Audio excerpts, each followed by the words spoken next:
Hello, everybody. Welcome into another edition of the GSMC College Football Podcast, brought to you by the GSMC Sports Network. I am your host, as always, Tommy Brzee. It is Thursday, November 14th around here, and we have a great show for you today. We got to start talking about that big game going on in Athens, Georgia this upcoming weekend. Tennessee has a chance to knock Georgia out of the CFP race. Georgia just trying to stay alive and see if they can get one of those at-large bids. Then we'll get to the big noon controversy. A lot of Big Ten fans, specifically Penn State and Ohio State fans, that are none too happy with Fox and their current media deal, and I'll get into that and why some of their anger might be a little bit misguided. Then we'll get into some of the picks and previews. I want to get into Oregon, Wisconsin, as well as South Carolina, Missouri, two huge games that could be a little bit sketchy, especially for Oregon and Missouri, two teams that very much want to be in that CFP race. Then we'll get to the Big 12. I want to get to Utah at Colorado, going to be a really interesting game over there in Boulder. And then we'll get to Arizona State, Kansas State, a winner leaves town type of game. Whoever loses it is fully out of the race for the Big 12. Whoever wins it is still very much in the race, especially if Colorado were to lose to Utah.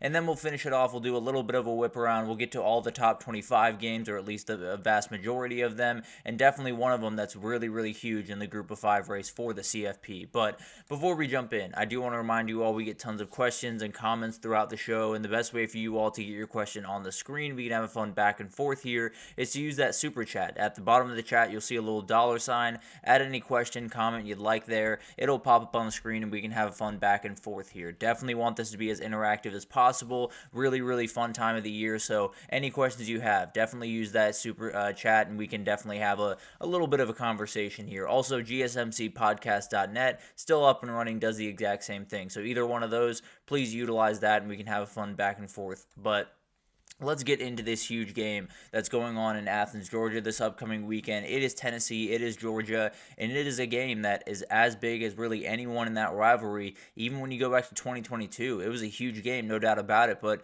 there were still some hurdles for those teams to get over after that game. So definitely one of those that has the feeling of kind of a playoff game. This is something that we've gotten over the last little bit where it is outright an elimination game for Georgia. If they lose, I think it's nearly impossible for them to get into the CFP. There's been some kicking around of the idea of a 3-loss SEC team getting in. The only way that happens to me is if it's Bama and it's in the SEC title game. That would be the only way that I could see a 3-loss team, and that would be a 10-3 team, not a 9-3 team. So I think too much stuff would have to happen for Georgia to get in. Understand it's a really hard schedule, but at the end of the day, I think 3 losses would likely do them in. But they are favored in this game by 10.5 points, over-under set at 48.5. And for Tennessee, this is really about changing your program. As crazy as that sounds, it's kind of the Penn State situation in a lot of different ways, where they've been able to beat a lot of the teams below them in the last couple of years. They've been able to even get over Bama 2 out of the last 3 years, which has been huge for that program moving forward.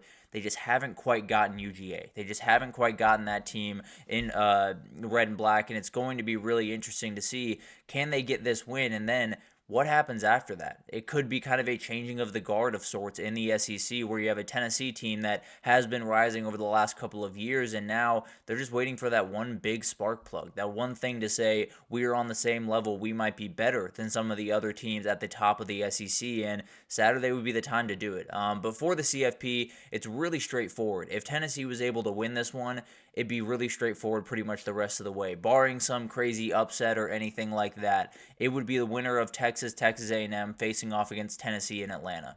Bar none, that would be the way it was, unless Tennessee were to lose to Vanderbilt or Texas were to lose to Arkansas or Kentucky or something crazy were to happen. That would be the matchup that you would get. So that would make things a little bit easier, at least on the noggin, to make sure that we know what's going to happen in the SEC the rest of the way. But at the end of the day, Georgia has plenty to play for here. Obviously a game that could knock them out of the entire race. Obviously a game that they kind of have their backs up against the wall, and it's one of those places that you feel like Georgia might be a really live dog. It was kind of that same feeling you got going into that Texas game, kind of getting it here, but we'll get into that here in a second. But getting into the game, I think it's a really interesting matchup. You got Carson Beck on one side, has been really struggling lately, and is not really showing signs of turning a corner. If he's going to turn one, it's going to have to be on Saturday, and if it's not, they're going to be in a lot of trouble. And frankly, it's going to be pretty hard to turn that corner against this defense. But the reality is, he's going to have to make some plays in this one. Against this good of a run defense,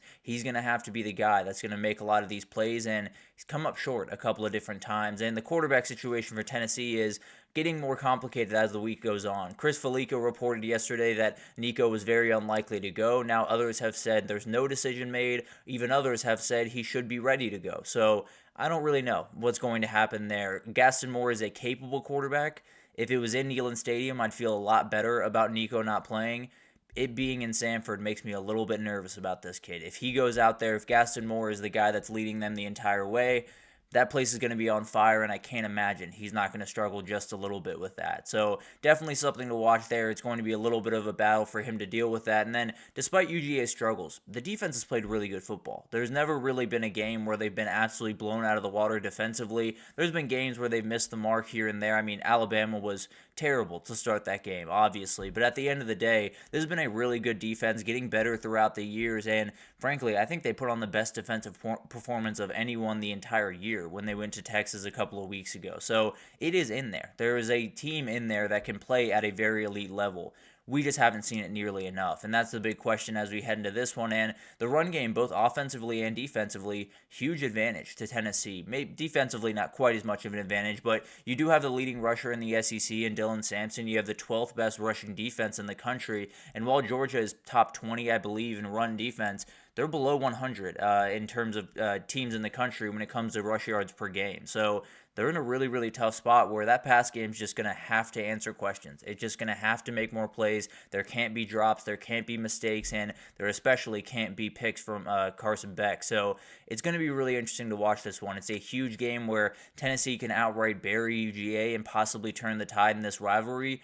Georgia has a chance to possibly punch their ticket to the CFP 1 week after it being kind of all out there and all up in the air of sorts. But it's an all chips in the center of the table type of game. It is an all-in type of game. You're just going to have to see who comes out of this probably fist fight, who comes out on top, and that team probably has a really good shot at the CFP. The losing team is in a weird spot going forward, no doubt about that.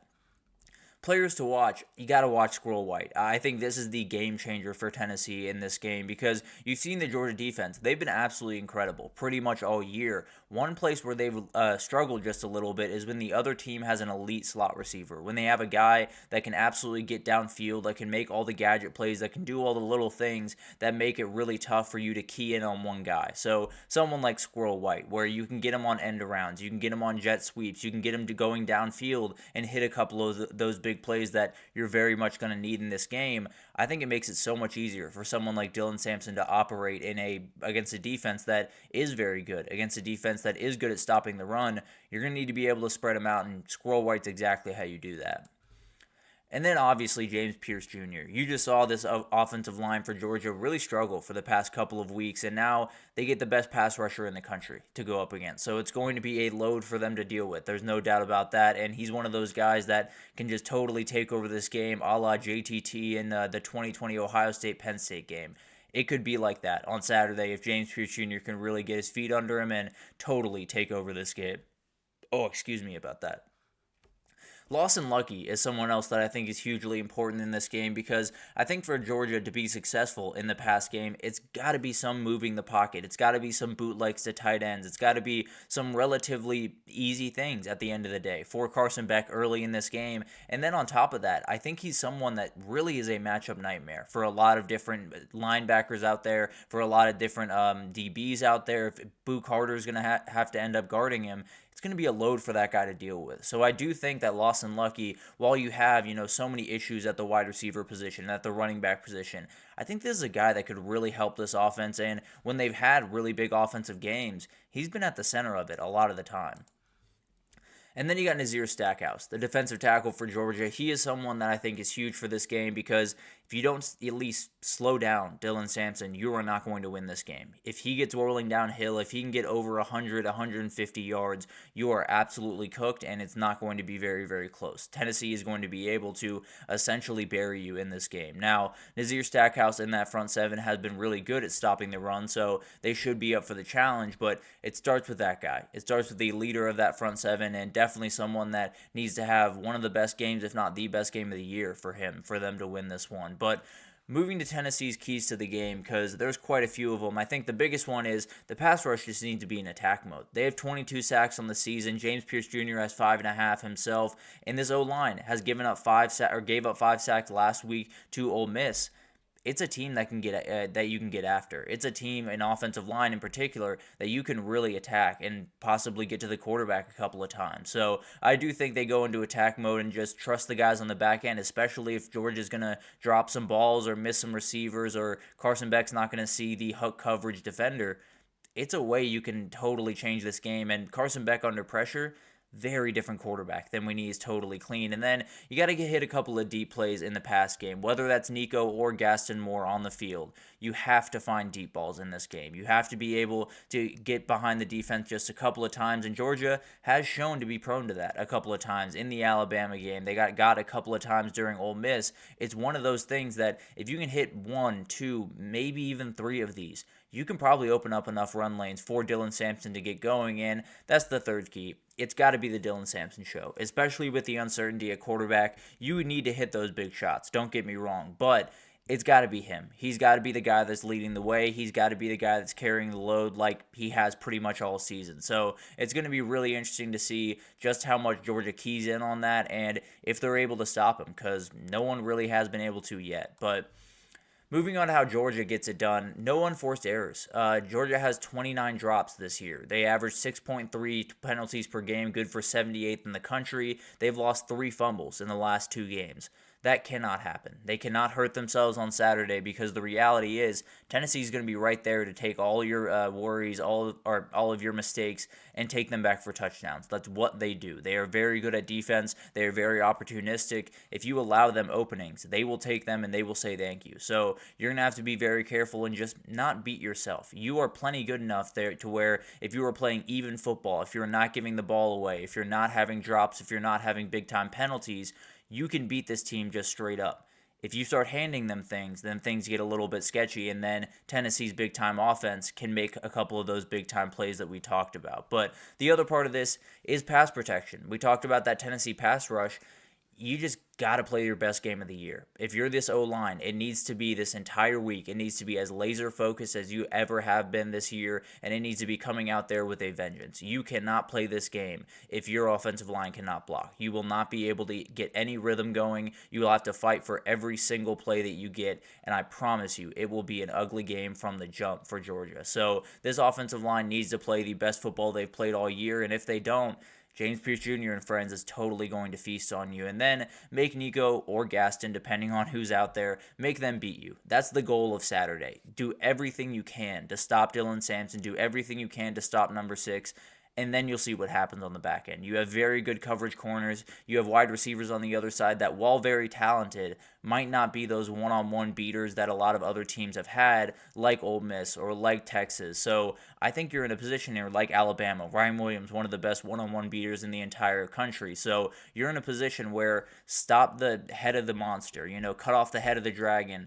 See what happens after that. You have an ability to hang up on the back end, but can't really do that if Dylan Sampson is being able to tear off 4 yards a run or 5 yards a run, and then you have to drop more guys into the box.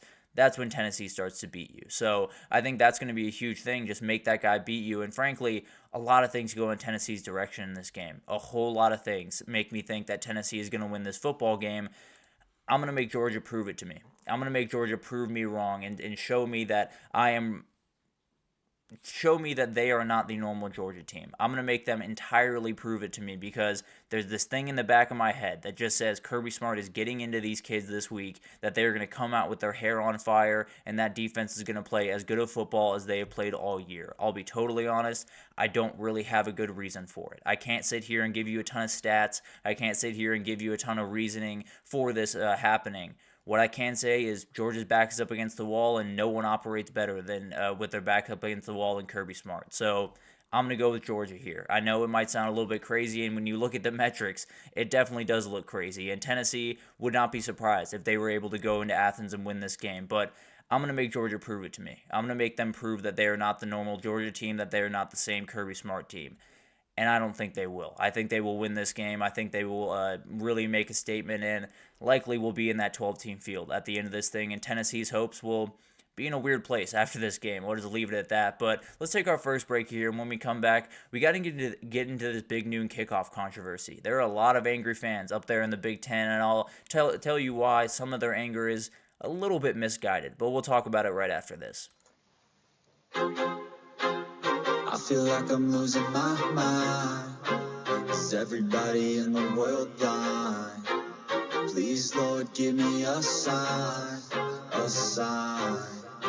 I feel like I'm losing my mind. Is everybody in the world blind? Please, Lord, give me a sign, a sign. I wanna be the greatest. Everybody on the fake shit. I look around and feel like everybody is the fakest. I make this every day and I'm impatient. Hoping one day I blow up from the basement. Statement, the top is so vacant. I don't hear shit that I think is amazing. Waiting for my day when I'm playing. Sold out shows where 1,000 faces. Hey, give me that crown. Get in my way and to be put down. It ain't your place, all this my town. If I want that shit, then I'll get it right now. I'm losing it, the noose it fits. I'm losing shit, a stupid myth. You choose to live or choose to dip. You choose to fight or lose your grip and lose a gift. I feel like I'm losing my mind. Is everybody in the world blind? Please, Lord, give me a sign, a sign. I feel like I'm losing my mind. Is everybody in the world blind? Alrighty, welcome back, everyone. We just talked about that Georgia-Tennessee game, a huge one down there in Athens, Georgia. I am going to pick Georgia to win. I'm going to pick the back up against the wall Dogs. I don't feel great about it. I'll be totally honest with you, but I'm going to go with Kirby Smart. I'm going to make them prove to me that this is not a normal Georgia team. So we'll see what happens there, but let's get into this big noon controversy. We will get into a couple more games right after this, but this has been a really interesting thing going on around the college football world over the last couple of days, and there's been quite a bit of anger up there in the Big Ten country. So let's get into this. And big noon kickoff. You know about it. You've heard about it. You've seen it a lot of the time. It is Fox's big time, college football pregame show, and then obviously the noon kick has become kind of the main slot for Fox and really the Big Ten over the last couple of years. So you've seen big time games. You've seen Ohio State, Penn State on there a number of times. We'll see Ohio State, Indiana in a couple of weeks. We saw Ohio State, Penn State a couple weeks back, and we'll see Ohio State, Michigan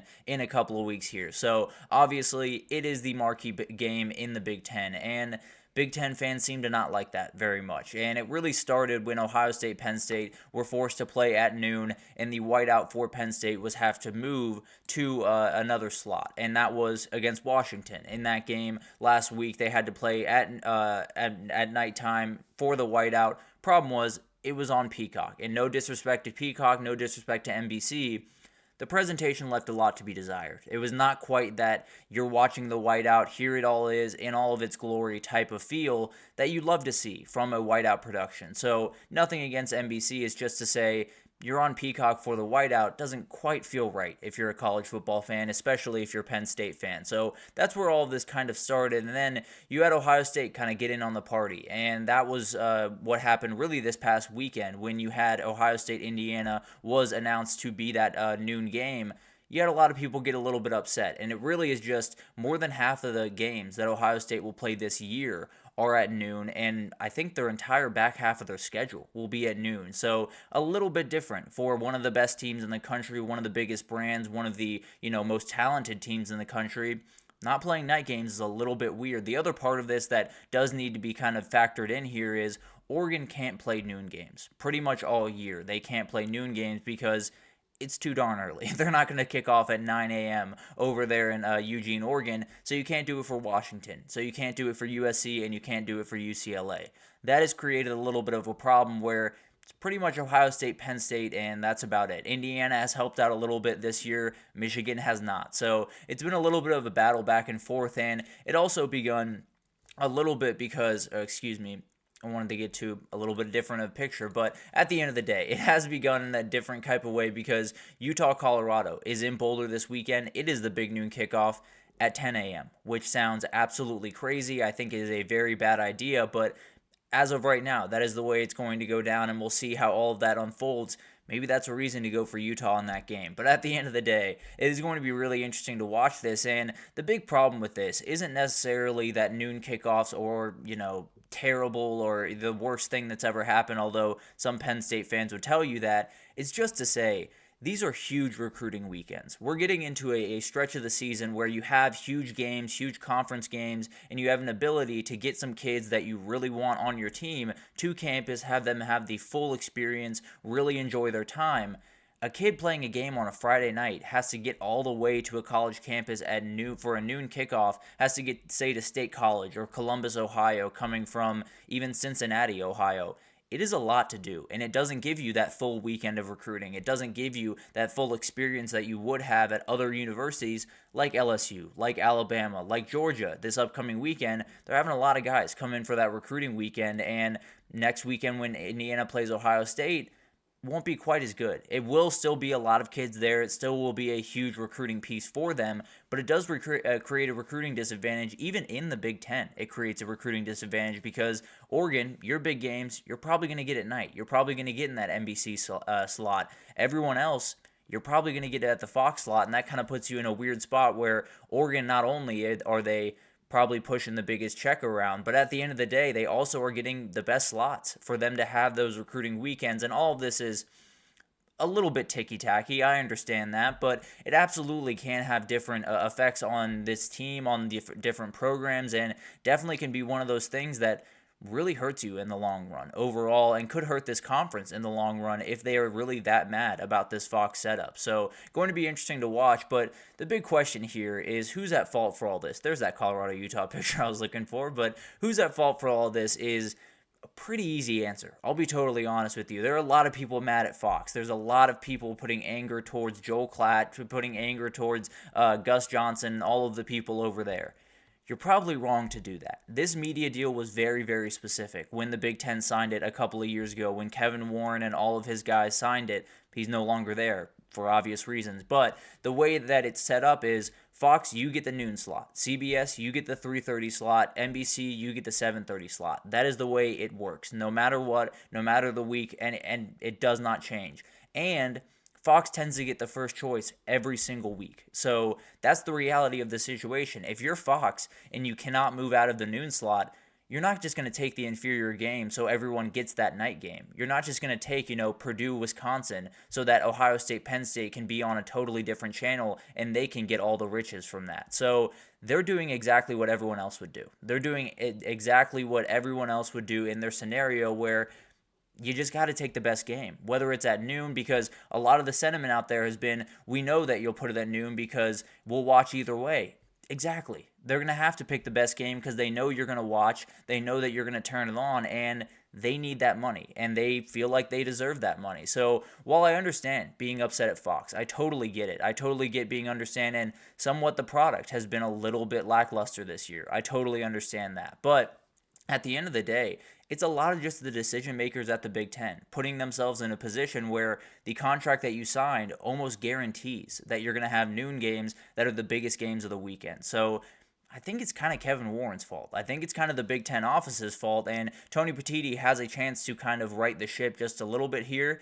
It's going to be really hard to do, no doubt about that. But the other part of this that people that are kind of at fault that goes beyond the league offices, it's just the teams. Sometimes the teams just aren't good enough. The dichotomy in the Big Ten is very, very clear and has been clear for really the last decade. It's been Michigan, Ohio State, Penn State, and everyone else. And now Oregon has jumped into that mix. Obviously, Indiana trying to build up into that mix. But that's the reality of this conference. It is those couple of teams up top, and then pretty much no one else. No disrespect to Illinois, no disrespect to Minnesota or Rutgers or Purdue or all of these teams. They're great teams. They're not great brands. That's just the reality of the situation. So you look at the SEC, even last week, you had Ole Miss, Georgia at 3:30, and then you had Bama, LSU. You had two matchups that were massive for the CFP, that always were going to be massive. And then in the Big Ten this year, it's been, okay, we got Oregon, Ohio State. Then you wait a couple of weeks. Okay, we got Penn State, Ohio State. Then you wait a couple of weeks. Okay, we got Ohio State, Indiana. Then we'll get Ohio State, Michigan. But that game's not even huge this year. So you're putting yourself in a position where, yes, Fox is going to take the very best game of the week because that's the only place they can take it. They can only be at noon. That's the way the media contract works. And frankly, they're not going to take Minnesota, Illinois just so everyone else can see that a game at night.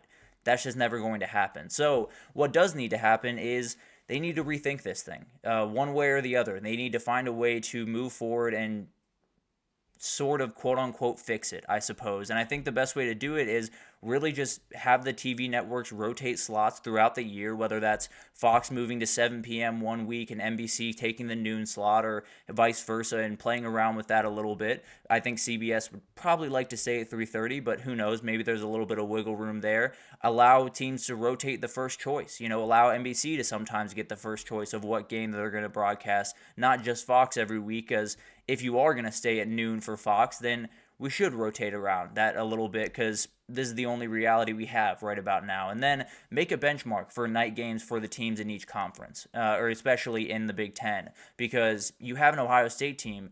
They're going to play, I think, 8 or 9 noon games. That's not a team that should play 8 or 9 noon games. I understand most fans, and I'm 100% sure that Ryan Day and those players don't much care when they play. But at the end of the day, it does matter. It is a big deal for this conference. It is a big deal for all of these different schools and a lot of the recruiting ability for these schools. So it sounds like a tedious thing. It sounds like something that you shouldn't be yelling at. It sounds like something that it's kind of old man yelling at the cloud type of problems, obviously. But when you look at the Big Ten, you have the whiteout. You have one of the best atmospheres in all of the sport. You have one of those things that every time you watch it, it is always really special to watch. Other than this year, it just really wasn't fun to watch. It didn't feel like you were watching the whiteout. It didn't feel like a special moment in college football. And that's just wrong. So whatever you need to do to fix that, whether it's making sure that Fox gets a couple of night slots throughout the year, or it just means rotating the choices for all of these networks every single week. Obviously, at the end of all this, the same thing we talk about pretty much every time we talk about a change in college football is the reality is the people making the decisions, the people at those media companies, at CBS, at NBC, at Fox, would have to just say, let's forego some money for this to happen. They would have to say, let's just say the fans are more important than our pocketbooks. And let's be honest, they don't do that very often. So I wouldn't necessarily hold your breath here. I wouldn't necessarily, if you're a Penn State fan, I wouldn't necessarily expect anything different next year when you play Ohio State. But Tony Petitti has a shot here. Get on the phone with CBS, NBC, Fox, and just see what they say. Maybe they'll laugh you off the phone and hang up. Maybe they'll say, that's crazy. There's no way we're giving up the agreement that we have.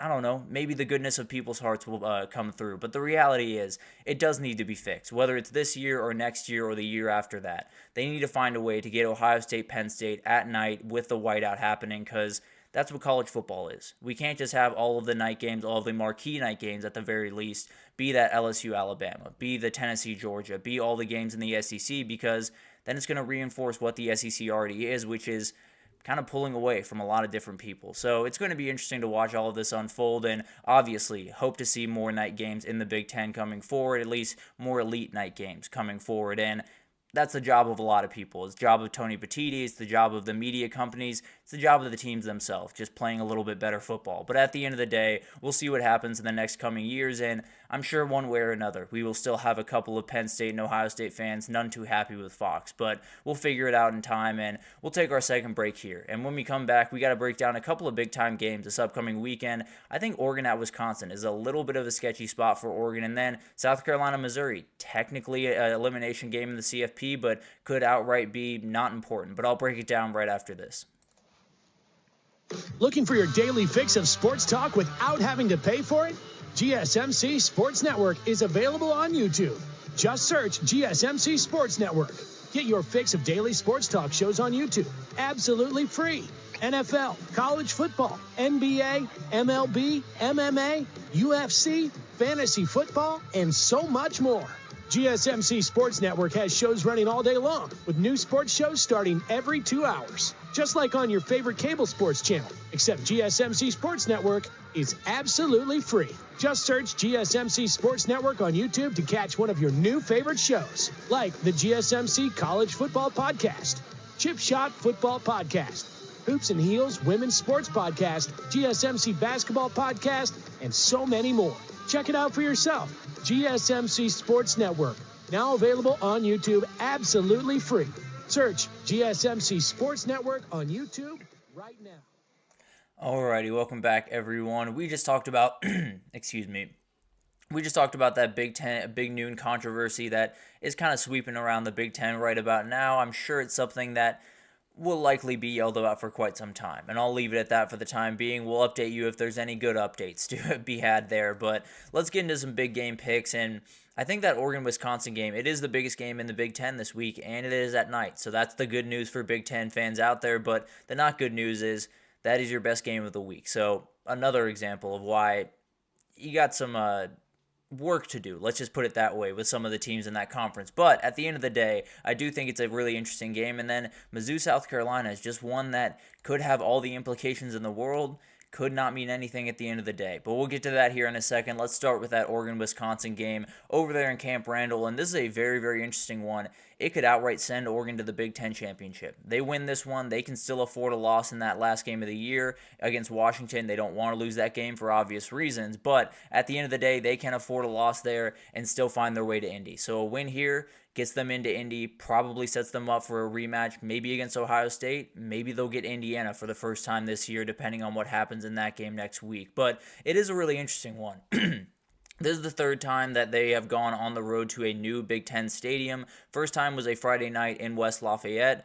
We tried to make that one interesting. It wasn't quite as interesting as we wanted it to be. Then it was over to the Big House, and there was a minor scare before a just downright ridiculous fourth down call near the goal line. There was a little bit of a scare there in the Big House for Oregon this year, but Camp Randall on a Saturday night is going to be different. It's going to be really, really interesting to watch what this Oregon team has, and they've been laser focused all year, so I'm not super worried about them, but it definitely will be a factor in this game. And for Wisconsin, you got to rely on your run game. And as crazy as that sounds, because Oregon is only 2 positions behind Iowa that absolutely stifled you last week, but the reality is you're not beating this team when it's just Braden Locke, when it's just this past game trying to go punch for punch with Dylan Gabriel. I can almost promise you that it is not going to go very beautifully. But I do think Oregon's game plan will be relatively similar. Wisconsin's pass defense is one of the best in the country. They have gotten a couple of different games, including that USC one against Miller Moss, so maybe something to watch. Maybe there's a couple more openings than it seems to be on paper. But at the end of the day, I do think Oregon's going to try to run the ball in this game. They got Jordan James going. Noah Whittington had a great week last week, and we'll talk about him here in a second, but that's the reality. I do think this is going to be a game that one way or another is won on the ground, and I think for Wisconsin, you're really just looking for a spark plug for this program. It's felt like this program has been kind of in the mud this year. They've been able to play some good football at times. They got the injury to Tyler Van Dyke early on in the year that put him in a weird place. Ches Malusi goes down and puts him in another weird place. So they've had a lot of tough stuff to overcome, but the reality is they got to have that one moment. Luke Fickell is losing a lot of these fans. He's losing a lot of that energy in that fan base, and if he can win this one, it's all right back to normal, and then you can really attack 2025. But if they lose and possibly lose out, they're in a really, really tough position going forward. But for Oregon, it's just about, sealing the fate that you started in week 1, doing everything that you've wanted to do really from when you got the news that you were joining the Big Ten. It was always, we want to win it in year 1. This would be a step towards that. So can the desperation help Wisconsin get this huge win, or will Oregon just kind of continue that death march that they've been on? But to do that, I think Noah Whittington's going to have a huge game. He is a huge player for this team, had a great game last week, and he's one of those guys that just totally opens up this offense. They are so dangerous down the field passing the ball with Evan Stewart coming on and Tez Johnson and all of the different wide receivers they have. This is a kid that is so dangerous out of the backfield, and while you're worrying about even Jordan James over him, he can still make all the plays in the world. So I think he's one of those guys that has kind of been a little bit of an unsung player for them, but in the return game, in the run game, he's going to be huge, and he could just make that one huge play in this one to kind of silence that crowd. Then you got Jordan Birch, and this is someone that obviously Dan Lanning trusts a lot. He had that little fake punt last week, and if that's going to happen again, it probably will be Jordan Birch again because that dude flew downfield. He is so athletic. He is such an incredible athlete that it's one of those players that you really just got to put in the right situations. You really just got to give him that one-on-one on the outside. You got to give him that one chance to make that big-time play. He usually makes it. He's a really remarkable player, and ever since he's come over to Oregon, has become more and more of that incredible player that he's been capable of being really his entire career.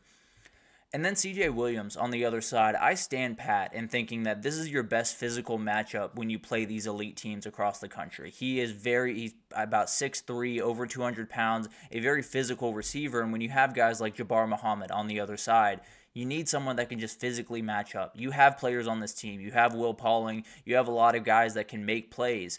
This is the guy that can just go up through one of these defenders and make a big-time play. That is who he is, and he's definitely someone that I think if Wisconsin's going to get it done, they got to make some plays through the pass game. It can't just be the run game, especially because you're going up against one of the best run defenses in the country. So you're fighting a battle here, one way or the other, but I think this is a physical guy that could go up and make that one play that totally changes this game for Wisconsin. And then you got Preston Zachman on the back end of that defense, and along with Hunter Wohler, and those guys are huge in this game. The safeties, whether it's in run support or just roving the back end, trying to make that one big play, they are absolutely massive. They need to get turnovers. They need to get big plays, and that back end, is very, very talented and has every ability to get a couple of those big-time plays that they're going to need, but it starts with Zachman, it starts with Hunter Wohler, and then everyone else got to hold their weight as well. It's a huge challenge, but those two veteran safeties in the middle make that a little bit easier, that's for sure. But some keys to the game. Can Braden Locke step up to the plate? Can he be up for the challenge in this one? Because he's going to have to make plays one way or another. Wisconsin does need their run game to lead the way. I don't think they win this game if their run game cannot get going. But Braden Locke also probably has to have his best game of the year, just plain and period. He probably does have to be kind of slinging the rock around, making a couple of big-time plays, and is he up for that, especially with an elite defensive line on the other side? Is he up for that? Can his offensive line give him enough time to even be up for that challenge? So that's going to be interesting to watch. And then Oregon at Camp Randall is always going to be interesting. This is the first time they've gone on the road at night to anyone not named Purdue. So I think it's going to be a very interesting game, and one of those that maybe this is where you get to them just a little bit. Maybe this is where their confidence and their focus and everything kind of lapses just for a little bit, and Wisconsin has that opening. It's going to be tough, but Camp Randall can definitely help you out on the way there. And then we talked about it. That Wisconsin O-line against this Oregon D-line, it's going to be huge. From pass pro to run blocking, they got to win the line of scrimmage one way or the other, or at least hold even. They can't get absolutely dominated, kind of in the way that Ohio State did at different points in that game. That cannot happen for Wisconsin. They have to be able to hold up. It is going to be a Herculean task. Let's just be totally honest. That is one of the best defensive lines in the country, but they're just going to have to do it one way or another if they're going to want to get this win. And frankly, I think it's going to be really tough to get the win. I do think this is going to be a little bit closer. I think Wisconsin has a little bit of guts. I think their back is up against the wall just a little bit here, and I think they're going to respond pretty well. I don't think they're going to get this win. I think Oregon's going to be able to get it, and maybe Wisconsin gets a late touchdown to make it look a little bit nicer than it will be, but at the end of the day, I do think it'll be a fun one, and I think Wisconsin's a little bit more of a live dog than some people are giving them credit for. But moving on to another game that is as confusing as just about anyone on the board, which is Missouri going to South Carolina for a huge one this weekend. And it's a really interesting matchup that could have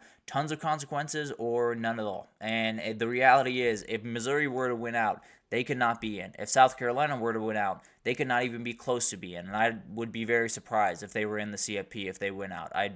That talk has been going around. It's probably not happening, but it could affect some others in this conference, and that's kind of the crazy part about it, where you have a position where if Missouri were to lose 2 out of the next 3, if they were to lose this weekend and then say lose to Arkansas at the end of the year, LSU were to win out, Alabama were to win out, and Georgia were to win this weekend, LSU would go to the SEC championship. So the reality is LSU is a big South Carolina team this weekend. If they can get this win, it puts Missouri on a little bit of a tough path, and then you're continue moving forward. You see if you can get those wins, and then maybe it's LSU that ends up getting a chance at Atlanta. That sounds crazy, but it would start this weekend. If Missouri wins this game, then I believe any chance LSU has is officially out the window. But definitely will be interesting to watch, and South Carolina is favored in this game. So it's going to be really interesting to watch that unfold. And really, for South Carolina, I think the biggest thing here is you got to send a message. That's the job this weekend, and really the job for the rest of the year, including that Clemson game.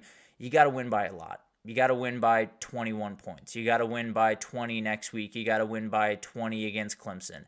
It's got to be really convincing. And it's got to be absolutely slap you in the face impressive in these games, because the reality is you're going to be 9-3 at best, and you're going to be in a position where you have a lot of 10-2 teams in your conference that are going to be above you. I do think there are a couple of teams in there that they could jump at 9-3, like say a 10-2 Texas. I think they could. You could easily argue to me that South Carolina would deserve to be above them. But at the end of the day, there's not quite too many around there. You have Alabama. You lost to them. You could have LSU. You lost to them. You have a couple of other teams that you could have Ole Miss. You lost to them. So you're in a really tough position. So it's about just really proving a point, really showing that you are one of the best teams in the country. I'd be shocked if they can do it, but this weekend is where it starts. And then Missouri's in the exact same place, because I think a lot of people, including myself, and I bet a lot of people in that room, have already kind of written off Missouri. And it's not to say that they don't have a shot to make the CFP, but let's be totally honest. They really need to put on a show the next couple of weeks. They need to prove that they would be outright better than a 10-2 Tennessee, let's just say, or a 10-2 Ole Miss. They need to prove that, and they have not at all recently. So definitely something to watch. Will Brady Cook be able to go is a big-time question, because if he does, I think this game changes in a hurry. The thing is, it sounds like Drew Pine is preparing as the starter, and I expect him to be the starter this upcoming weekend. He's coming off a solid game from Oklahoma, but this is a defensive line that's going to get after him pretty quickly, and it's going to be interesting to see how he kind of handles that. But this is going to be an interesting game to watch, because we just don't know what the implications are. If South Carolina wins, we know it helps out LSU, but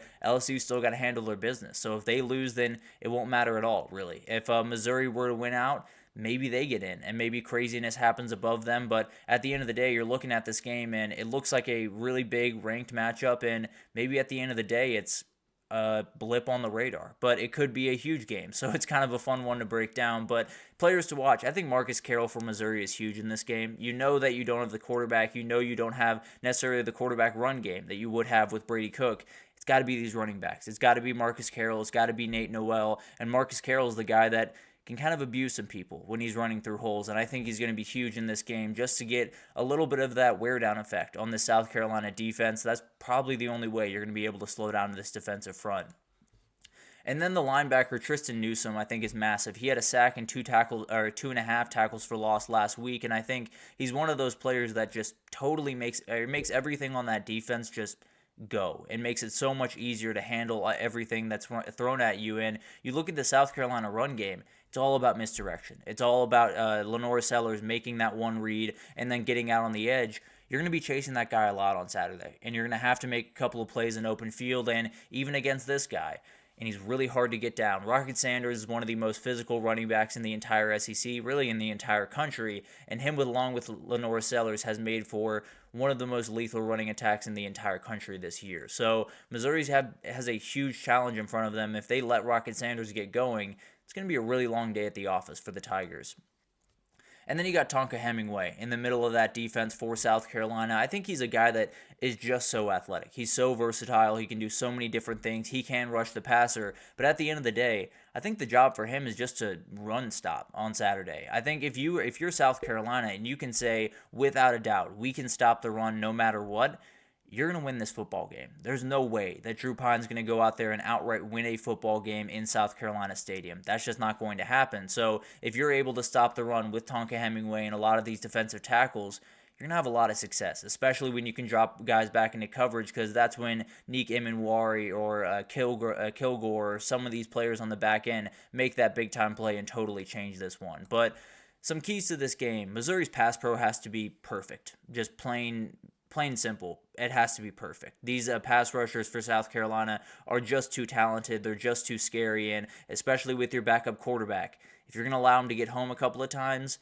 this one's going to get ugly. It's going to get ugly exactly like that A&M game got ugly, and maybe even worse than that one. So you're going to have to be careful in this one, and I think Missouri's in a position where they just got to, the O-line's got to play otherworldly, really, on Saturday. And then Lenora Sellers' magic. It is special. Watching this kid right now is so much fun to watch. He has over 200 yards passing in back-to-back games, had 100 yards rushing against A&M, had, I believe, 3 touchdowns last week, 4 against A&M. He's been remarkable. Really, since he's returned from that injury, he's been absolutely incredible, and he's one of those guys that, as South Carolina tries and claws to make a case for the CFP, he's going to be at the very center of it, and he might just put on another show in Williams-Brice Stadium, and that's the last key to this game, because this is one of the best atmospheres in the entire college football world when it is at night and when all of these fans are fully engaged, and they very much will be on Saturday. It is going to be absolutely crazy, and I can't imagine Drew Pyne's going to be fully ready for that atmosphere that's going to be thrown at them, and frankly, I think this one's going to get ugly. I think South Carolina's offense is absolutely humming right now. I think Missouri's offense is one of those things where you're going to be able to make a couple of plays. Luther Burden is a very talented player, Mookie Cooper as well. Theo Weiss had a great game last week, but at the end of the day, that defensive line is going to get home a couple of times. Missouri's just not going to have the guys to counter them, especially on defense, and I think South Carolina gets a big-time win here. I think Missouri continues to skid, and this talk around them possibly making the playoff will finally be put to bed. So I do think South Carolina wins that game. I think Oregon barely wins that game against Wisconsin. I think that one's going to be really, really interesting at the end of the week. But let's take our third break here. And when we come back, we got a couple of Big 12 games I want to break down for you. We have one little upset alert with Utah at Colorado, and then Arizona State, Kansas State is an outright elimination game in the Big 12, and we'll break it down right after this.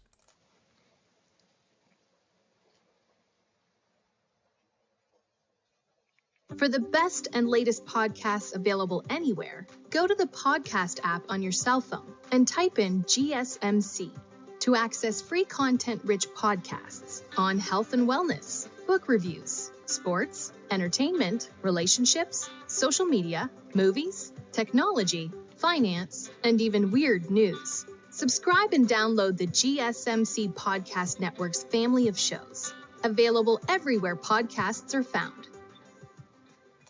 Alrighty, welcome back everyone. We just talked about some huge games, one in the Big Ten, one in the SEC. We have Oregon going over to Wisconsin as well as Missouri trying to stay alive in the CFP race every which way they can, going over to South Carolina. I do have Oregon and South Carolina in those games, but those other teams are very, very much alive and will be really fun games to watch unfold. But we got some Big 12 games that we got to get to here really quickly, and I did pick Utah, Colorado over BYU, Kansas, and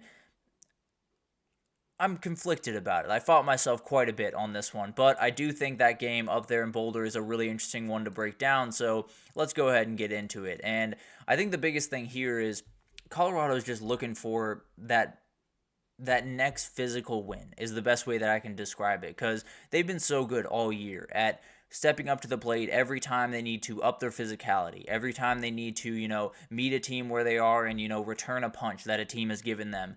They've been able to do that, and it's been really incredible to watch. I think the one thing here that might be a little bit different is you look back at the season for Colorado. They've been really good at playing physical football.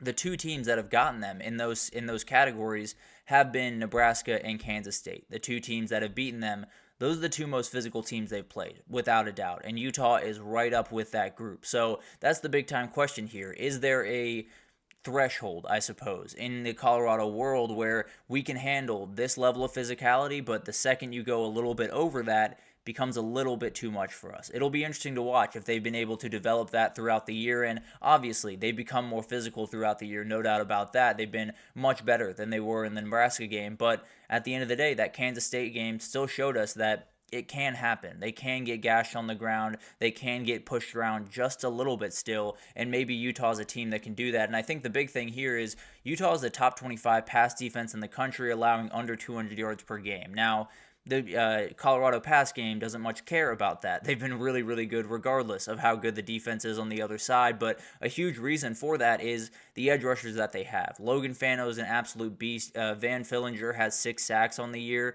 So you're in a position where maybe this is a game where they can really get after Shedeur Sanders, where in the last couple of games he's been able to kind of stand back there, survey the field, get a little bit more comfortable, and then execute the offense, which he's been doing at a ridiculously high level. But you push him off his spot a little bit, maybe you have a little bit more of an opening, and this Colorado offense gets just a little bit stuck in the mud at times. Also, they have 8 interceptions on the year, does Utah. So you're in a position where maybe they can get after you and then force a couple of those mistakes and totally take advantage of them on the other side. So it's going to be interesting if Colorado can handle this physicality, if Utah has the physicality to give, because that game last week was a lot. It was a huge emotional win where they battled to the end and came out on the wrong side and had a call that they feel like was the wrong one late in that game that can be really demoralizing. So it'll be interesting to see what happens in this one. And I think Colorado is in a position where maybe they can just out-athlete Utah. Maybe their pass game is just that talented, that shifty, that fast, that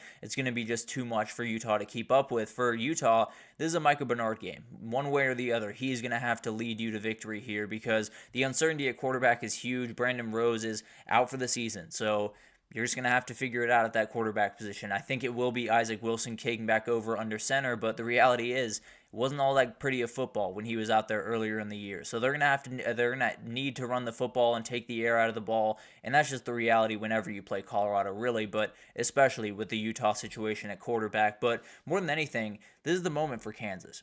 This is the moment for Colorado. This is the moment where a lot of stuff really becomes real. And obviously, it's already become real in a lot of different respects. They are very much a contender in the Big 12. I expect them to probably be in Arlington at the end of the year, but they got to get through this one. They got to push any disaster to that game against Kansas, and by that time, Kansas could be entirely out of the race for a bowl game. Maybe you get them at the right time then. So you're in a position where this could be the final game where you really push, where you really get that huge win, and then maybe you win next week against Kansas. Maybe there's a couple of losses to Kansas State and Iowa State, and you're sitting pretty at the last week. Obviously, it seems like they're going to have to push through that last weekend, but this is a huge game, and if they can get it, I think the confidence would just be huge going into those last 2 weeks. But some players to watch. I think Isaiah Augustave is a huge player in this game for Colorado. When you look at this Colorado run game, it's not going to be huge. It's not going to be a huge factor in this game. It hasn't been a huge factor in most games that Colorado's played all year. But the reality is you're going to need a little bit. You're going to need just enough from that run game to get everything going in the pass game that Utah is really going to be able to slow down if they can stop that run game with only 4 or 5 guys up front. If they're able to drop a ton of guys back in coverage, they have talented guys that can make some plays. They have Cameron Calhoun, they have Teo Johnson that absolutely can make some plays on those back ends. But if you can get that run game going, then the openings happen in that pass game, and then you just cannot be stopped. I'll be totally honest. But the other guy, Amari McNeil, is someone I want you to watch. He is a beast on the defensive tackle position and someone that has really kind of come on throughout the year. Wasn't necessarily that huge player coming in, but definitely has become one for Colorado, and one guy that I think could totally wreck this game for Utah if he's able to stop the run the way that he was last week. He was absolutely incredible, and I think he could continue that into this one.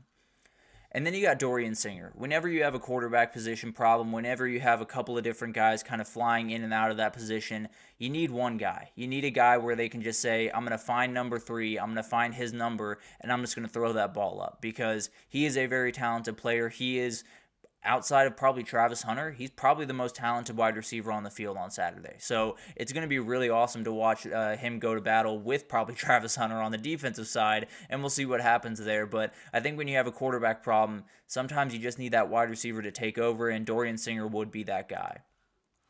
And then you got Teo Johnson. That back end is going to deal with a lot this upcoming weekend, and he is the guy that just gets everyone in order, make sure everyone is in the right place, and that's going to be huge in this game where if you're in the wrong position, if you take the wrong angle, this team will be by you in a hurry, and you will be down by 14 points in a hurry. So he's going to be huge in this game, not just because he's got to make a couple of plays, but also just because he's huge for communication on that back end, and that's a huge part of the game whenever you play Colorado.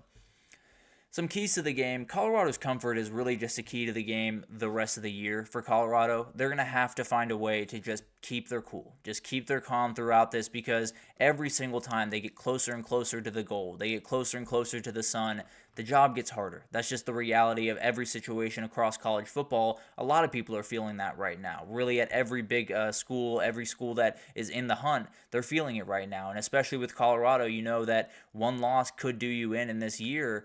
You're definitely a little bit on edge. So it's about going in with absolute comfort, a little bit of that swagger that you play with, and then just going to work the way you have pretty much all year. And then Utah's pass rush aggression is going to be huge in this game. You have Logan Fanna, you have Van Fillinger, you have a defensive coordinator in Morgan Scalley that is not scared to dial up some pressure. This Colorado offensive line has played a lot better of recent, but this is going to be a huge challenge for them. If they can get after Shadur Sanders, maybe some doubt creeps into the mind of Colorado pretty quickly. And then can Utah just limit explosives against this wide receiver group?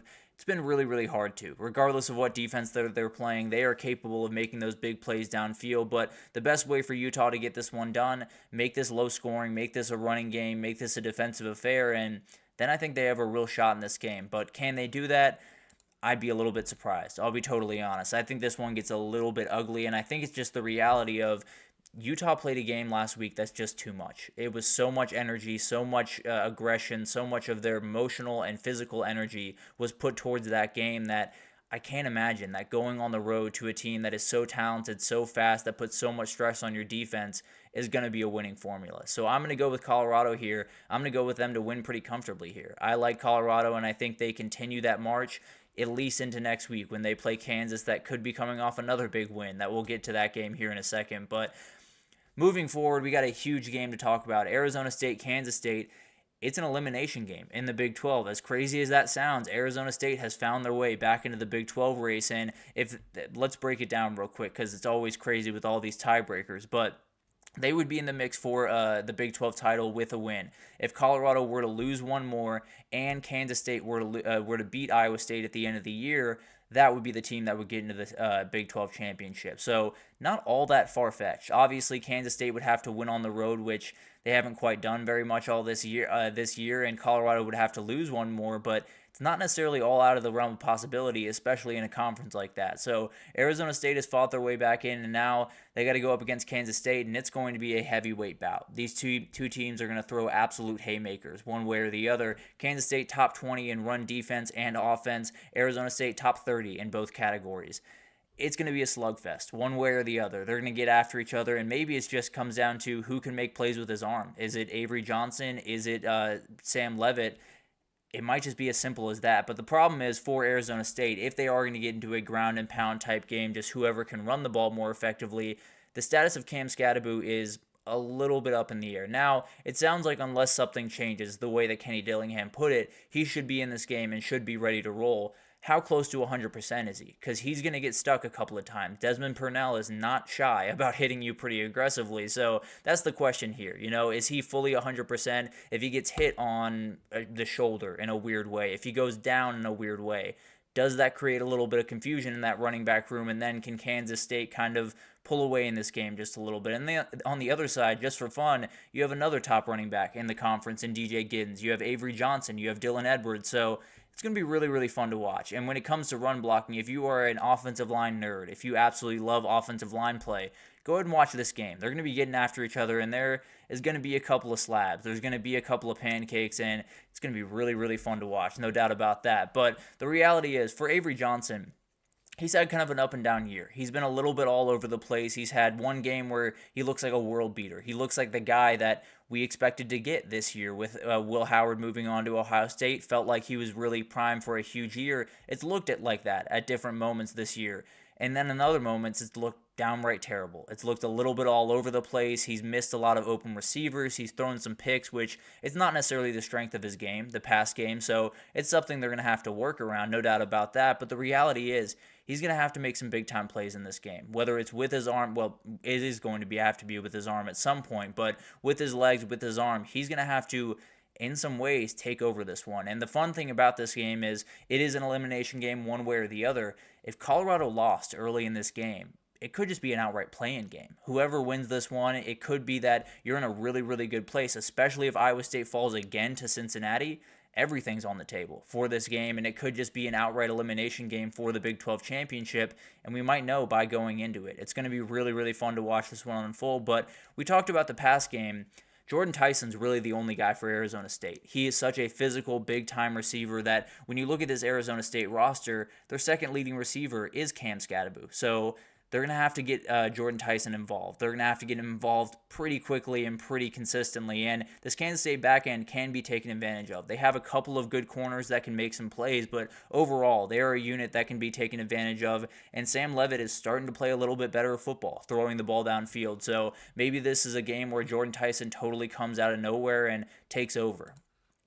And then you got Caleb McCullough, that linebacker for Arizona State. Whenever you play a team like Kansas State, it's all about just keeping your eyes on Avery Johnson. It's all about making sure that those guys' legs do not beat you. Everything else, you tip your cap, you move on to the next day. If you let Avery Johnson's legs beat you, you are doing the wrong thing if you're Arizona State. So Caleb McCullough, he's going to be chasing him around a whole lot on Saturday, and the reality is, if he can't get him on the ground, then Kansas State could pull away in this game and never look back.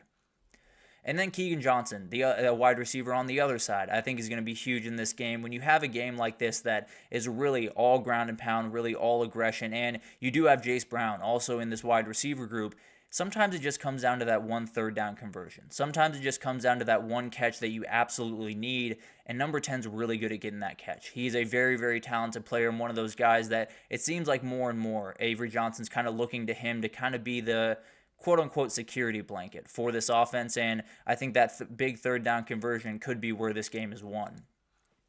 And then you got Austin Moore, another linebacker on the other side, and it's for the same reason. You have an offense for Arizona State that is going to run the ball with Cam Scadaboo a lot. Sam Leavitt's got some legs. He can make some plays on the outside if you let him, and it's going to be this guy's job to chase him down more times than not. So it's going to be awesome to watch this unfold, and I think when you look at this game, it's kind of just good on good. You're just going to have to figure out, who can execute at the higher level, and that's actually one of the keys to the game here. It is going to be a run game battle, one way or the other. That is the way this game is going to go down. Sometimes it will come down to who can make that one play through the air, so we'll see what happens there. But the reality is, it's going to be a rock fight for about 95% of this game. Who can execute better, who can play a little bit tougher, and who can stay upright in that fourth quarter and make sure that you're making the plays that you need to make. It's going to be really fun to watch. It might just be a war of attrition more than anything else. But then Kansas State's reset versus ASU staying hot. Kansas State's coming off a little bit of a bye after a really bad loss to Houston. If they win that game against Houston, they're in the driver's seat for the Big 12 going forward. They don't need help from Colorado going forward. So now you're in a bad spot, and now you have your back up against the wall, and you got to reset. You got to attack this one. And Arizona State on the other side, they've won 2 straight. They're absolutely rolling. They're a really good team right now, and Kenny Dillingham has done just a really incredible job there this season and really last season if you look back. But the reality is, it's going to be kind of a little bit of a battle. Can Kansas State get their wits about them, get back on track, or can Arizona State just keep rolling downhill and possibly to a crazy CFP berth? And then 50-50 plays. You have a game that is going to be run heavy. You have a game that's going to be slowed down, not a lot of possessions. Just going to be that one play, that one third down conversion, that one pick that gets away, that one fumble that bounces the wrong way and bounces into an Arizona State or Kansas State defender's hands. That's going to be the difference in this one. Whoever makes that one play down the stretch of this game is likely going to win it, and I'm going to bet on Kansas State to do it at home. I think it's going to be a little bit of a slugfest. I think Avery Johnson, he's going to make enough plays with his arm. Kansas State at home and away from home are 2 entirely different teams, but the at-home team is really, really good. So I'm going to lean towards Kansas State in this one, and I think they're going to be able to stay in the hunt, and maybe if Utah's able to pull off that upset, I don't expect them to, but if they are able to top Colorado earlier in the day, Kansas State could have just punched their ticket to the Big 12 championship. They would still have to handle business against Iowa State, of course, but they'd be right back in that driver's seat, and it just would be in their hands the rest of the way. So a huge game that one way or the other, one of those teams is eliminated, one is still very much alive in the Big 12, but that's going to be awesome to watch. But let's take our last break here, and when we come back, we're just going to go through the top 25 teams. We'll break down all of the big-time games from the top 25 this upcoming weekend, and there's a really, really good AAC game that it could just define who meets Army in that championship game right after this, so stick with us.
Alrighty, welcome back everyone. We just talked about some big time games in the Big 12. Definitely some ones that will just outright knock people out of the contention. One that could just put Colorado in a fantastic place to possibly make a run at a CFP, which would be just insane for so many different reasons. But let's jump into a couple of different games going on this upcoming weekend. And I think the biggest thing here I want to talk about is we'll get into a couple of games here throughout it that are going to be huge, but I wanted to talk about some of the top teams in the country, and we'll start with that number 2 team in the country, Ohio State, because they get a little bit of a tune-up. Let's be honest. They're playing Northwestern. They have a little bit of a tune-up as they get into that Indiana game next week, and this one has a little bit of a twist. It is going to be played at Wrigley Field, and if you've seen that field, it barely fits in there. It is going to be really interesting to see any of those toe-tap plays because there's not a lot of room to toe tap, but it's going to be fascinating to watch this game unfold, and I think for Ohio State, it's just about another clean performance. You saw it last week against Purdue. It's about taking care of the ball, running the football very efficiently, getting Will Howard a little bit more comfortable in this pass game, and then more than anything else, really, for the rest of the season for Ohio State, is that O-line. Just make sure that it builds cohesion a little bit more every single week. You're going to have a really tough test against that D-line of Indiana next week, and I think you're going to have to make sure that that O-line is fully ready to go, going downhill, and that run game has to get going as well. So I think they're going to be okay in this game no matter what, really, if I'm being totally honest, but they got some D-lines on the horizon that are going to be absolutely handfuls to deal with, so I think they win this game pretty comfortably, but it's going to be about how they play in it, not necessarily the final score at the end. And then we got this one. This is absolutely massive. Maybe one of the biggest games, maybe one of the most fun games of the weekend, so if you're not planning on watching this one, tune in because it's going to be awesome. But this is a huge game in the AAC, and it might just be the game that decides who faces off against Army at the end of the year in that championship game, because you won't be able to see Army Navy before that game happens. Tulane already has 2 losses on the season, would take their first conference loss here, and Navy would jump over them because of the tiebreaker. You'd be in a really good position if you're Navy to possibly play Army 2 games in a row. And then if you're Tulane, you'd be undefeated. Navy would have 2 losses. It would pretty much be you and Army. There would almost be no way that it would not be that. Now, craziness could happen, of course, but I would bet that if whoever wins this one, I would bet is playing Army at the end of the day in the American Championship and maybe playing for a spot in the CFP. But this game is going to be really, really fun. Both these teams are a little bit run-heavy offenses, but at the end of the day, Tulane has some dudes on the outside. They got Mario Williams, the old Oklahoma and USC receiver. They have I'm blanking on his name, and I very much apologize. Fleming, I cannot remember his first name, but very, very talented player nonetheless. A guy that can get downfield and make some big-time plays for them. They have Shaz Preston. They have a number of guys that are going to be a problem, but more than anyone, it's Mekhi Hughes. He's a remarkable running back for this team, and he is going to be a load for that Navy defense to handle. And then on the other side, you have Blake Horvath. You have Alec Tezka. You have Eli Heidenreich on that Navy offense, and they're a mean group as well. It's going to be a really fun game, kind of like that Arizona State-Kansas State game where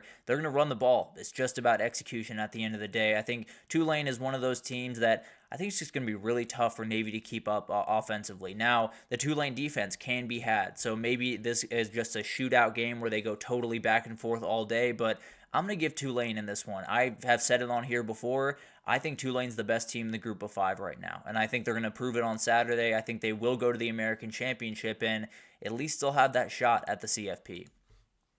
Then you got Penn State-Purdue, another game where, let's be honest, it's about just kind of tightening the screws. It's about polishing a lot of different things, and I think the biggest thing here for Penn State is push the ball downfield. You played Washington last week, so you had to be a little bit more conservative. You got the quick touchdown, so no reason to really be aggressive in the pass game.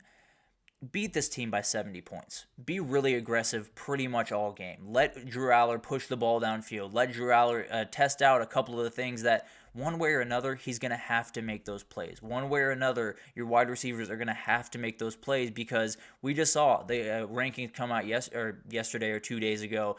Ole Miss would be coming to your place. You're going to have to score points. You're going to have to hit a couple of those big-time plays. You're going to have to get behind the defense, and right now, it looks like something they just physically cannot do. Purdue would be the team that you could do it against. So test that. Push the ball downfield, be aggressive, open up that offense a little bit, and then maybe just give Katron Allen and Nick Singleton the day off in some ways. Just give them maybe 10 carries each and just let it be a little bit of an easy day for them. Push the ball downfield, be very aggressive in this game. Allow your offense to get a lot of momentum as you head into the back end of this schedule. I know it might be a little bit mean to Purdue.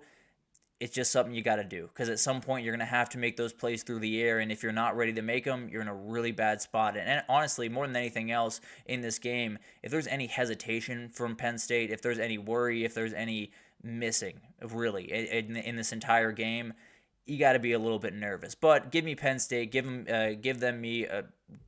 to me minus the points. It's going to be a really fun game, and I think Penn State gets fully back on track and hopefully keeps their CFP hopes alive. And then the game that we talked about on the upset alert meter a little bit earlier in the week, but this is going to be really interesting to watch this one unfold, and it's really just about Notre Dame handling the business they've been handling really since that loss to NIU. They've had a couple of little stumbles here and there, but the offense has really gotten going, and really more than anything, make this one boring if you're Notre Dame. Make sure that no one turns this one on, because this is one of those games that everyone's going to have kind of out of the corner of their eye, making sure they know the score. And if Virginia's, if it's a 7-point game going into the fourth quarter, you'll flip it on, you'll see what happens.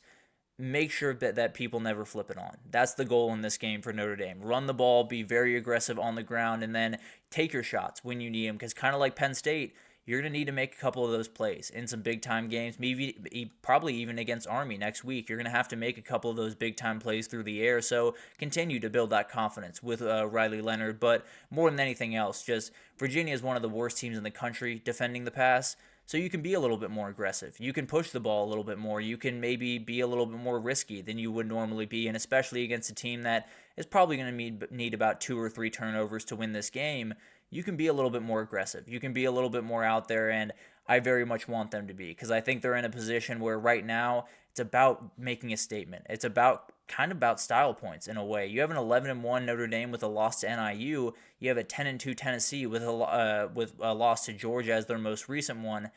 I don't know. I'm not saying that Notre Dame wouldn't get in. I would expect them to get in. I'm just saying style points can't hurt them at this point. So get the win, push the ball downfield, be a little bit more aggressive, and make sure that no one's turning this one on a little bit later in this one. Then you got Boston College SMU. It's a very, very interesting game. Boston College coming off a huge win last week over Syracuse, where, man, did they run the ball. They were very aggressive on the ground and got 2 guys over 100 yards in that game.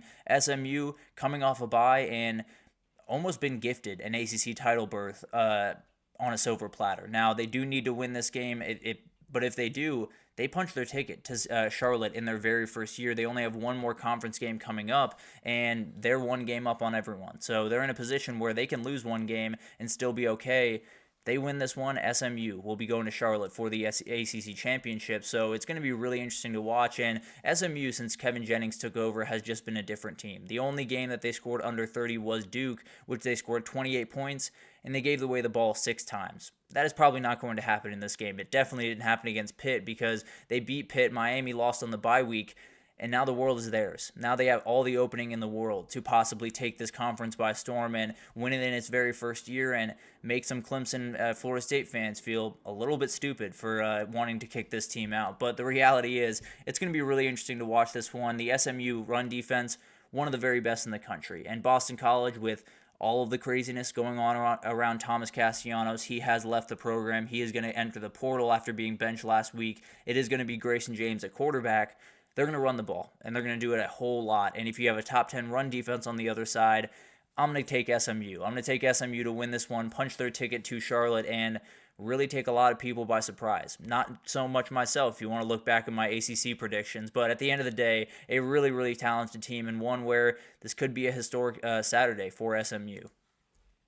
And then you got Louisville-Stanford. This is a really interesting game, and Louisville kind of in the exact same position as South Carolina. They're looking for statement wins. They're looking for wins that really prove a lot to the committee, and also, just on top of that, they do need to make their way up in this conference. They probably do need to win this conference, let's just be totally honest, to make the CFP, but at the end of the day, if they win out, if Pitt were to beat Clemson this upcoming weekend, and Miami falls one more time, Louisville would have a spot in the ACC championship. So there's still some paths here for Louisville to get it done. Obviously, could come to an end this weekend if Clemson were to get the win. But at the end of the day, it's going to be really awesome to watch all of this unfold. And this is one that I think is going to be interesting to watch because Stanford hasn't necessarily been the greatest team in the world by any means. They've missed the mark a lot of different times. Ashton Daniels has been one of the more up and down quarterbacks in the entire country.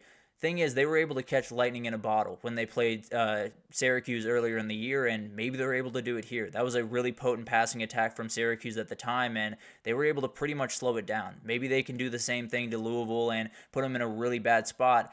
I do think Louisville will be able to win this game, but I think it could get a little bit ugly. I think Stanford has a little bit fight left in the tank, and I think Troy Taylor's going to have those boys ready to go. So I'm going to pick Louisville. Maybe I'll pick Stanford with the point. So I'll pick them to Louisville to win by less than 20 at the very least. And then Boise State, San Jose State. The Ashton Jeanty show goes on the road this week, and it is in prime time. It's right next to UGA, Tennessee, which absolutely stinks. But at the end of the day, he does get a little bit of a marquee spot to show his skills. And frankly, with a lot of guys, with Dylan Gabriel off this week, with Cam Ward off this week, you have an ability to jump back up really to the top of this conversation this week if you can really put on an absolute show. Now, the San Jose State defense is a solid run defense, kind of middle of the road in the country, but doesn't tend to matter. If we're being totally honest, when you play Ashton Jeanty, how good your run defense is or not, it's just, can you get this guy on the ground? Most people just can't. So I'm going to go with Boise State to win this game. I think San Jose State could make this one just a little bit interesting, but I'll pick Boise State to win, and I think Ashton Jeanty puts on a pretty good show for us all. And then BYU is going to play another night game. They're going to keep us up to 2 a.m. once again, but it is going to be Kansas-BYU, a huge game, and right now Kansas is the lead killers, the world killers, I suppose, in the Big 12 right now. They're doing a really, really good job towards the end of the season of getting everything back on track. They just went on the road to Iowa State and claimed another victim. They're looking to get one here. It would be absolutely incredible to watch this unfold, and it would keep them in bowl contention and create a ton of pressure around BYU, because BYU can lose this game and still be in the Big 12 championship. They would be more than fine if they were to fall here. They would still be number one in the conference. They go on the road to Arizona State next week, and if Arizona State were to win this week against Kansas State, that becomes a huge game. That becomes a game that could just decide who goes between BYU and Arizona State to the championship at the end of the day. So this is a huge game for BYU one way or the other. If they win this one, I feel very good about them getting to Arlington. If they lose, then I feel much, much worse about them possibly making that trip to Arlington. And even though they are undefeated right now, we've seen those seasons fall apart in about 8 days. Could happen to BYU here if they're not careful. But for BYU, if they win this game, they're in a really, really good position going forward. For Kansas, it's just about keeping this fan base fully engaged going into 2025. It's just about putting on a crazy performance toward the end of the season, making everyone notice you, and really just getting a little bit of momentum going into that 2025 season. And I think they're going to get it done. I think the magic for BYU comes a little bit to an end this upcoming weekend. They're still alive in the Big 12 race, but I think Kansas gets the one done. I think Jalen Daniels puts on another show, and they get to 4-6 with Colorado next week. So a lot of things can happen for the Kansas Jayhawks over the next little bit, and I think they're going to get a win this weekend. I think they're going to put BYU in a little bit of dire straits, and that Big 12 is going to get yet another twist and turn to it. So it's going to be an awesome week. Cannot wait to break it down and tie up all the loose ends tomorrow, but that'll do it for this edition of the GSMC College Football Podcast, brought to you by the GSMC Sports Network. Your support means a lot to us, so please remember to subscribe to the show, leave a positive review. It does make a huge difference. Also, follow us on Facebook, Twitter, TikTok, Instagram, all of the social pages for all of the content and updates you could possibly need. We have great people doing great work across every single sport you could want. So anything in the world of sports you need, come on over to GSMC and we have you totally covered. But thank you once again for listening, and I'll be back tomorrow to tie some loose ends for this big Week 12. Mm-hmm. Mm-hmm.